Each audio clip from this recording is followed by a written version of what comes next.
Okay. Hello everyone, we are Group 41, and today we are talking about the indoor environment quality, characteristics, and our topic is interior lighting. And I am Fang Ruoyi, and my partner is Zhao Zhang. Okay, first is the introduction, and our intent is to promote occupants' productivity, comfort, and well-being by providing high-quality lighting. And this credit applies to new construction, schools, retail, data centers, warehouses, and distribution centers, hospitality, and healthcare. And behind the intent, the credit encourages lighting quality in multiple ways. The first one, minimizing lighting fixture luminance, helps reduce disability and discomfort layer. And the second one, using light sources with a color rendering index above 80 helps approximate the nature light. The third one, using light sources with long lamp life can lessen the period over which the integrity of the lighting design is maintained. The first one, designing spaces with less direct only overhead lighting helps minimize glare. And the fifth, specifying surface with high reflectance helps make the space brighter through reflection. And the sixth one, designing for an illuminance ratio less than 1 to 10 minimize the amount of contrast that occupants experiences between their work surface and the ceiling and the wall surface around them. And the definition, the first one, color rendering, index a measurement from 0 to 100 that indicates how accurately an artificial light source as compared with an incandescent light displays hues. The higher the index number, the more accurate the light is rendering colors. The second one is illuminance. The incident luminous flux density on a differential element of surface located at a point and oriented in a particular direction, expressed in lumens per unit area. And the third one is individual occupant space.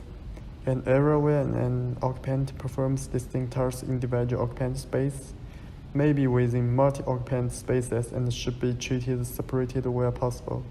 The first one is shared multi-occupant space, a space of congregation or where occupants pursue overlapping or collaborative tasks. The fifth one is the patient position, a patient bed, infusion chair, recovery room bay, or other location where a patient receives clinical care. The option one is the lighting control. It was 1 point.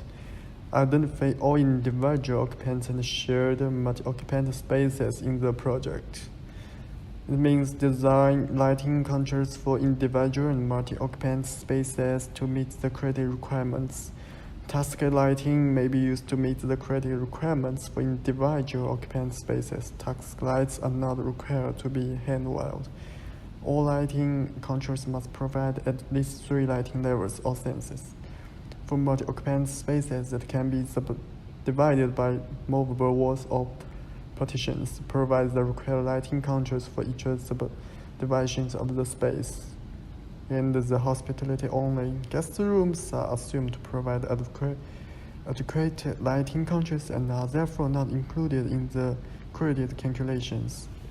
For option 2, we should choose 4 of the following strategies. Strategy A.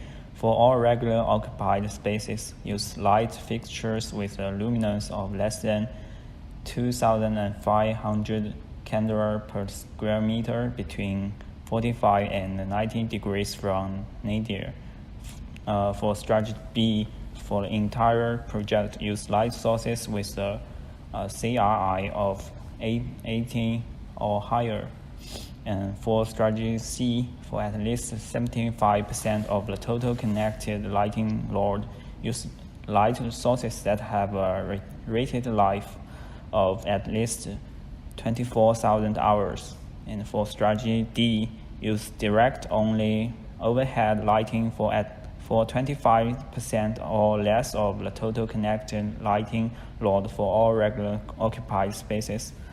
For strategy E, for at least 19% of the regular occupied floor area, meet or exceed the following threshold for area-weighted average surface reflectance: 85% for ceilings, 60% for walls, and 25% for floors. For strategy F, if furniture is included in the scope of work, select furniture finishes to meet or exceed the following threshold for area-weighted average surface reflectance: 45% for work surface and 50% for movable partitions. And for strategy G, for at least 75% of the regular occupied floor area, meet a ratio of average wall surface illuminance to average work plane. Illuminance that does not exceed 10% must also meet strategy E and strategy F, or demonstrate area-weighted surface reflectance of at least 60% for walls. For strategy H, for at least 75% of the regular occupied floor area, meet a ratio of average ceiling illuminance to work surface illuminance that does not exceed 10%. And there are two exceptions. The first one is retail project, and the second is healthcare project. For retail project, you should prove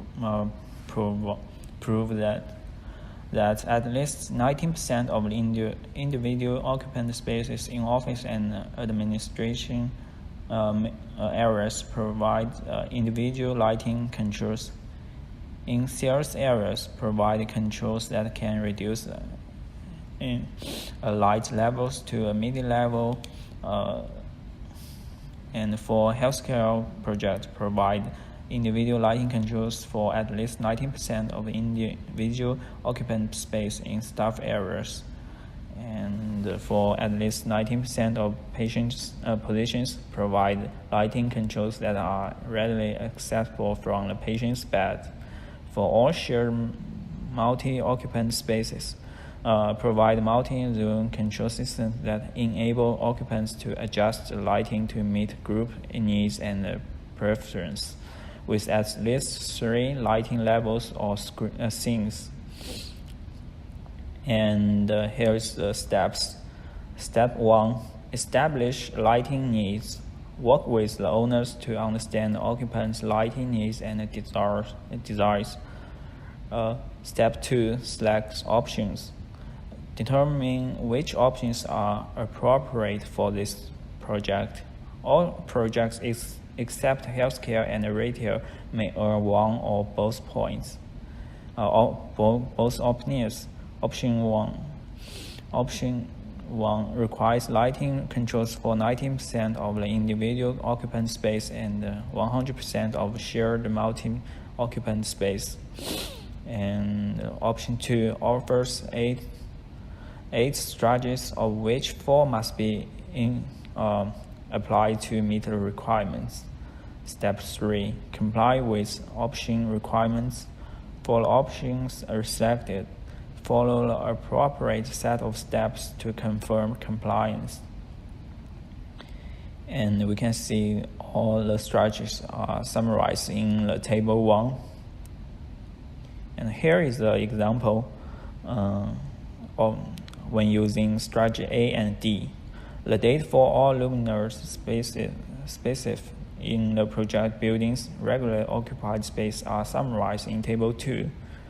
For strategy 1, 2 luminous types, indirect pendant and indirect direct pendant, are excluded because there's no view of this luminaire from above.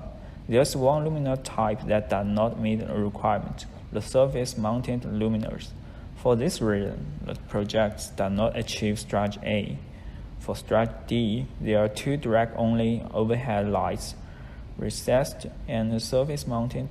The percentage of connected lighting load attributed to these lights is 5.7%.